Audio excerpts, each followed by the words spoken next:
I used to work for a small trucking company that would deliver frozen product to stores across several states. For the most part, I would do 3 or 4 deliveries before heading back to the warehouse and then home.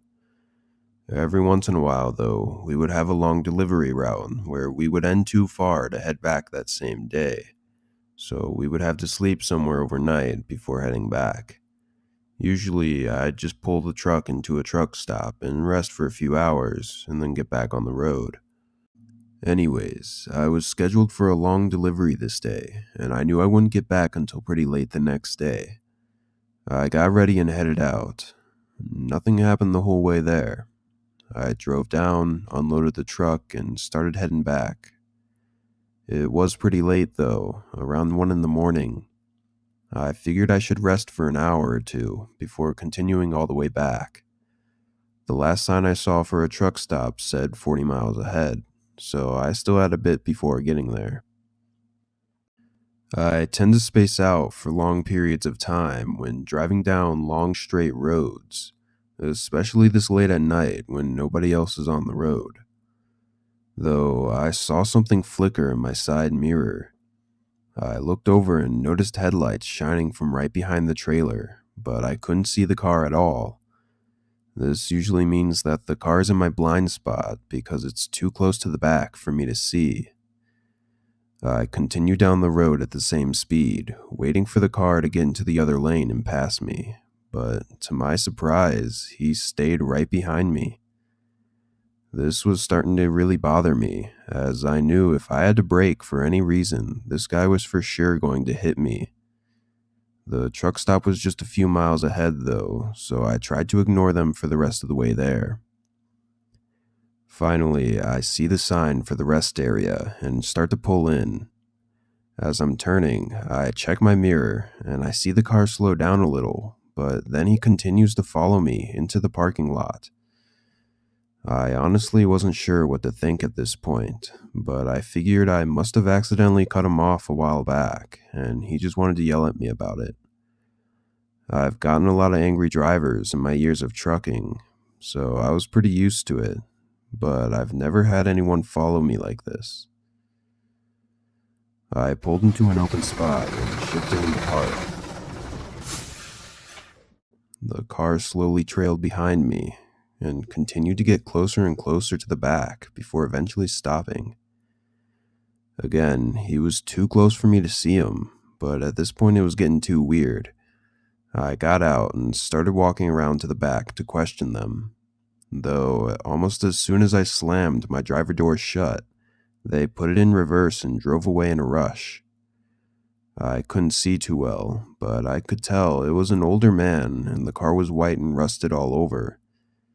It looked pretty similar to one of those old police cars with the front bumper bars and everything. I stood out there by the back of the truck for a couple of minutes, making sure everything was securely locked and that he didn't come back. Then I got back in the truck and turned it off. I double-checked all the doors to make sure that they were locked and did one quick glance out all the windows for any more cars. Then I laid back and closed my eyes. I woke, hearing a bang echo through my trailer. I checked my watch, seeing it had been almost 2 hours and was a little past 3 a.m. Then there was another bang, but this time louder. I looked over in the side mirror and saw a very faint shadow moving around towards the back. This time I got pretty freaked out. I grabbed a small knife that I kept in the middle compartment and started making my way to the back, but this time I left the driver door open as to not make any noise. As I got closer, I crouched down a little and looked under the trailer. I could clearly see someone standing right up against the back of the truck, and their car just behind them with its headlights off. Once I saw that, a rush of fear ran through my body, and I decided not to approach any further and instead shouted out to them. My voice was a little shaky, but it seemed to do the trick. They rushed into their car and sped off. Looking at the back door, there were scratches all over the lock and clear marks as if he was trying to cut it open. I looked around to see if any other trucks could have seen the incident, but the lot was pretty empty. After a couple minutes, I ended up just getting back on the road and headed home. Nothing else happened for the rest of the trip. I've always assumed the man was just trying to steal from my trailer, but obviously he didn't know that I was on my way back from a delivery and the whole trailer was empty. Anyways, it's still the most unnerving thing to happen to me during my years of trucking, and I still get paranoid sometimes with a feeling that a car might be following right behind me without me even knowing.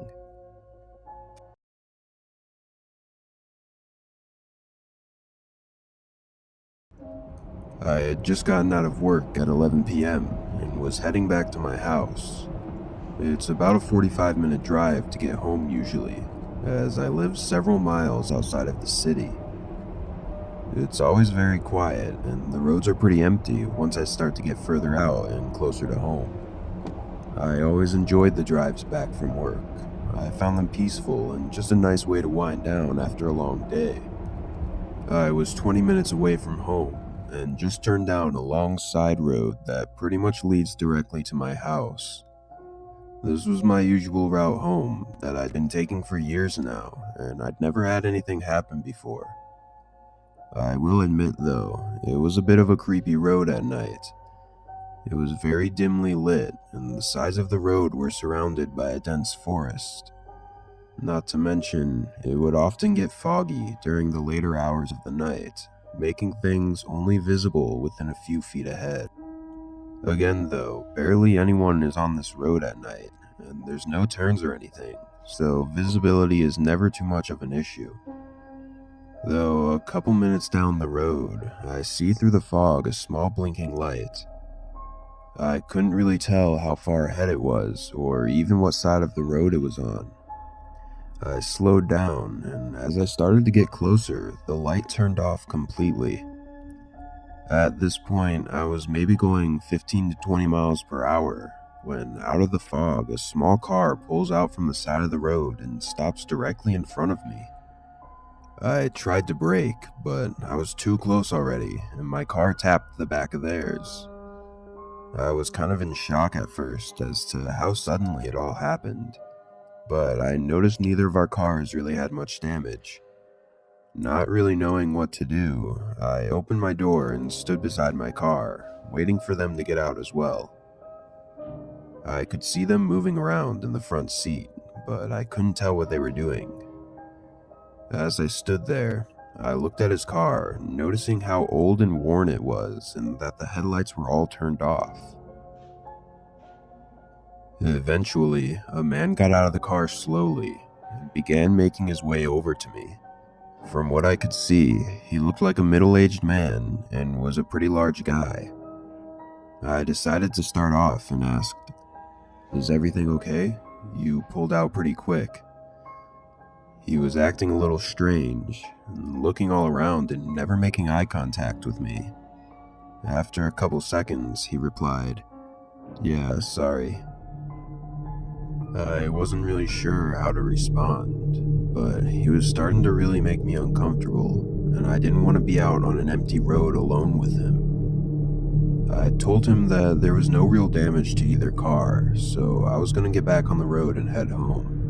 But as I began reaching for my car door, he told me to wait. He told me he wanted to check his car out for damage before I left.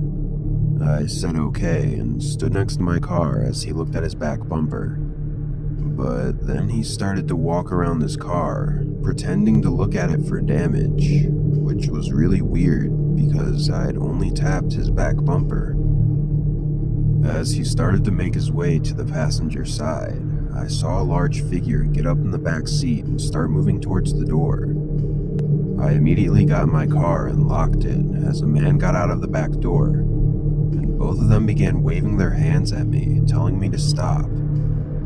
I was panicking at this point and put the car in drive and went around them down the road. Looking in the rearview mirror, I could see their lights turn on through the fog. I could see their lights for about 30 seconds, but eventually they faded out. I pulled into a gas station that was about 5 minutes from my house and waited there just to make sure that they didn't follow me home. But the car never passed by. After waiting for 15 minutes, I headed home. I decided not to call the cops at the time, as I wasn't entirely sure if I was just overreacting or not. I'm still not sure what those people really wanted, but the more I think about it, everything about that situation felt wrong. I don't know what their plan was, but part of me feels like something very dangerous was about to happen if I had not gotten out of there in time. Another part of me wishes I had reported the incident, as I find myself wondering, what if they had stopped following me so that they could try and lure someone else into their trap?